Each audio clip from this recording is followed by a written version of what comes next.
Voltamos a discutir o destaque econômico deste começo de manhã. O IPCA do mês de agosto foi divulgado agora há pouco pelo IBGE e registrou a primeira deflação de 2025, primeira variação negativa desde agosto do ano passado. 0,11% de queda para a inflação, variação negativa, deflação em agosto. Quem repercute este resultado conosco é a estrategista de inflação da Warren Investimentos, Andréa Ângelo. Sempre bem-vinda à nossa programação, Andréa. Um ótimo dia a você. Oi, Gabriel, bom dia. Muito obrigada pelo convite. Um prazer estar aqui hoje, dia de PCA. Deflação bastante impactada pelo bônus de Itaipu, foi o item que mais pesou nos custos para este mês de agosto. A gente sabe que é passageira, então no mês que vem, no caso, para este mês de setembro, já não tem mais bônus de Itaipu e a bandeira vermelha continua em patamar 2, ou seja, o mais alto grau de encarecimento para as contas. E tivemos uma deflação que foi um pouquinho menor do que a expectativa do mercado. O mercado está apostando talvez em uma queda dos custos um pouco maior para este agosto. Quais os destaques, o que tivemos de surpresa ou não para essa publicação do IBGE? Legal, Gabriel, vamos lá, é isso aí, você falou bem. Então, a deflação de hoje de menos 0,11 e que o IPCA acumula aí 3,5% no ano, em 12 meses 5,14, ela é muito pontual, realmente pelo bônus de Itaipu. Então, você tem o desconto na conta do consumidor no mês de agosto e depois já volta. E esse desconto até ajudou a não ter uma inflação tão alta no item de energia, porque, como você mesmo disse, foi o mês de vigorar a bandeira vermelha 2, que é a bandeira mais cara. Então, dito tudo isso, pontualmente a inflação do mês de agosto ela é mais baixinha, mas a gente também tem outros itens que ajudam essa inflação a ter ficado baixinha no mês de agosto. Alimentos continuam em deflação, então as carnes, terceiro mês de deflação de carnes, alimentos in natura, arroz, o café, que tinha subido bastante. Então, os alimentos também contribuíram para um número mais baixo deflacionário no mês de agosto. Assim como os preços dos automóveis. Os automóveis novos foram impactados pela medida do IPI verde do governo. Então, os preços caíram no mês de agosto, tá? Mas, como você bem mesmo disse, é muito pontual, é passageiro. O que que a gente está vendo um pouquinho para frente ali, setembro, outubro? Acabou a deflação, tá? Acho que essa é a grande notícia. E um desses pontos é isso: sai o desconto de energia elétrica de Itaipu e continua uma bandeira cara.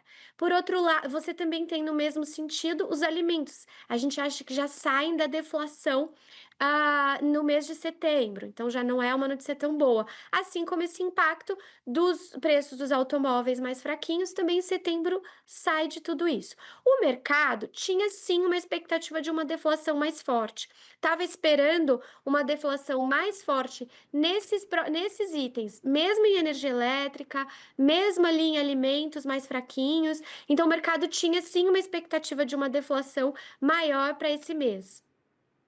Perfeito. André, eu até queria tirar essa dúvida. Você fala que os alimentos podem voltar ao campo positivo neste setembro de 2025. Queria compartilhar o gráfico na tela com quem está nos assistindo. Aqui tem a comparação alimentos em domicílio e fora do domicílio. Fora do domicílio, em nenhum momento encostou em deflação neste 2025. Na verdade, desde agosto do ano passado, a gente tem variações positivas. Agora, desde fevereiro deste ano, os alimentos no domicílio vêm caindo bastante e atingiram o menor patamar, a maior deflação deste ano agora em agosto, 0,83%. O que vai pesar para a alimentação para em setembro nós termos mais uma vez variação positiva para este custo da alimentação no país? As carnes, então a gente acha que a carne ela sai da deflação e é um item muito pesado na cesta do IPCA, na cesta do consumidor, então mais de 2% ali. Além disso, todos os alimentos in natura, então in natura em geral você tem uma deflação na metade do ano mesmo, a gente já está vendo alguns preços do atacado ele voltando a subir, então por isso que a gente também acha que isso acaba. Mas de todo modo, ainda assim, tá? É bom a gente lembrar, essa deflação em alimentação no domicílio de 3 meses consecutivos, ela é muito foi surpreende o mercado se surpreendeu, tá. No início do ano, a gente não achava que a alimentação poderia encerrar próxima de 4 a 5%, que é a visão hoje, no final do ano, mas e justamente pelo movimento de carnes. Então tinha uma expectativa que carnes ficaria um preço mais caro, este ano por conta de um problema de oferta no mundo e até oferta mais restrita aqui no Brasil. Então, o tarifaço pode ter ajudado a você não exportar tanta carne, você tem mais oferta ficando aqui dentro de casa, né, no Brasil, e a gente tem o preço um pouquinho mais para baixo. Então, com as proteínas de boi caindo, as outras proteínas como frango, suíno, elas também acabam seguindo o mesmo movimento e contribui para essa alimentação mais fraca e a expectativa do mercado ser corrigida e alimentos encerrar aí em torno de 4 a 5% e não em torno de 7, 8, que era o previsto no início do ano. Então, carnes é o que está ajudando, mas a gente acha que esse movimento acaba de deflação de carnes, tá? Então, acho que esse é um primeiro ponto ali. Como você mencionou no gráfico, Gabriel, a parte de restaurante, né, que é a alimentação fora do domicílio, é um serviço. Serviço é muito difícil ter deflação. Mesmo com a alimentação, né, que é a base primária do custo do restaurante, ela caindo. Porque serviços sempre tem uma rigidez muito grande dos preços, porque tem o aluguel, tem a mão de obra, e isso tudo dificilmente entra em deflação, pelo contrário, a gente vê esse tipo de preço subindo, tá? E a avaliação de hoje não foi diferente. A gente olha muito algumas medidas de serviços para falar aonde a política monetária está atuando dentro da inflação. E esse é um ponto que a gente vê ele praticamente estável ou alguns grupos subindo, porque a atividade econômica ainda segue forte. Então, renda, emprego, e isso tudo são os indicadores que a gente fala de antecedentes para prever a inflação de serviço. Então, eles ainda estão muito bem, então não tem por que ainda um indicador macroeconômico aí de serviço ele desacelerar. Perfeito. E aí, por exemplo, quando a gente faz a comparação com o que esperar para o mês de setembro, vou pedir também o auxílio aqui de um gráfico do IBGE e chamar a atenção para este movimento de janeiro para fevereiro. Janeiro teve pagamento de bônus de Itaipu atrasado do ano passado, porque tinha uma discussão se usaríamos ou não os valores do bônus para compensar a ajuda ao Rio Grande do Sul por conta das enchentes. Acabou não utilizando e aí esse valor foi distribuído no começo deste ano, em janeiro. O bônus foi maior em janeiro e tivemos essa inflação menor de 0,16, mas logo em seguida um repique. Aí tem esse dado bem fora do padrão de 1,31% de alta para a inflação em apenas um mês. A gente pode esperar algo parecido para setembro ou a cara da inflação, a estrutura da inflação para este mês, ela vai ser diferente do que tivemos lá atrás e o repique não vai ser tão grande assim? No mês que vem a gente vai ver apresentado aqui no gráfico mais um dado fora dos padrões, ô Andréa? Sim, e justamente pelo bônus, você bem explicou, só que até em fevereiro teve um aumento de ICMS de gasolina, então, e por isso que subiu muito, muito, mas normalmente fevereiro já é mais alto por conta de reajuste de mensalidade escolar, que cai no IPCA de fevereiro. Mas bem, para setembro o gráfico vai ser assim, então vai ser aquela volta que a gente tem, só que o patamar de 1% não, então 1% de inflação não é o que a gente espera para setembro, mas a gente acha que deve ficar na casa aí de um 0,60, 0,70, a inflação de setembro. Então volta tudo, por conta de bônus, que não ajuda mais, a gente ainda tem energia cara, automóvel em desconto também não tem mais, então a inflação de alimentos que volta também a ter inflação e não deflação, então essa é a cara, por enquanto, esperada para setembro e lembrando que a partir do quarto trimestre, né, então as inflações aí de outubro, novembro e dezembro, em geral, também são mais fortes, tá? Tem um gráfico que talvez aí vai para baixo em alguns itens específicos, se pega Black Friday ali, a promoção que o brasileiro agora, né, também é favorecido no mês de novembro. Mas tirando isso, é o que você falou muito bem, são pontualidades ali naqueles gráficos de inflação mensal. Aí tem Black Friday, tem Black Week, Black Month. Setembro é o mês dos descontos, dá para falar assim. Cyber Monday, tem de tudo, hein? Inventamos várias dessas promoções no mesmo mês. Vamos ver como vai ser este ano de 2025.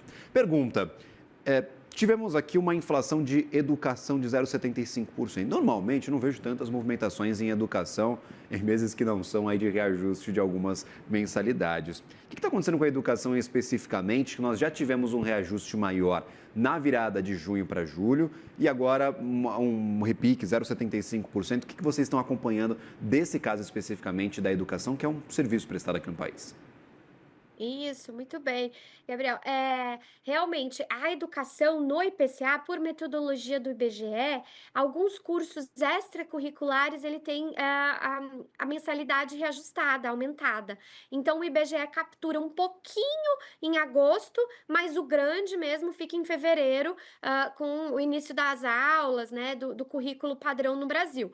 Mas em agosto sempre tem algum tipo de reajuste em mensalidades escolares, não de escola, de cursos regulares, né, fundamental, infantil, não é a grande proporção, mas sim desses extras curriculares, que a gente vê, transporte também, ônibus escolar, material escolar também, eles acabam acrescentando um pouquinho de preço na volta às aulas.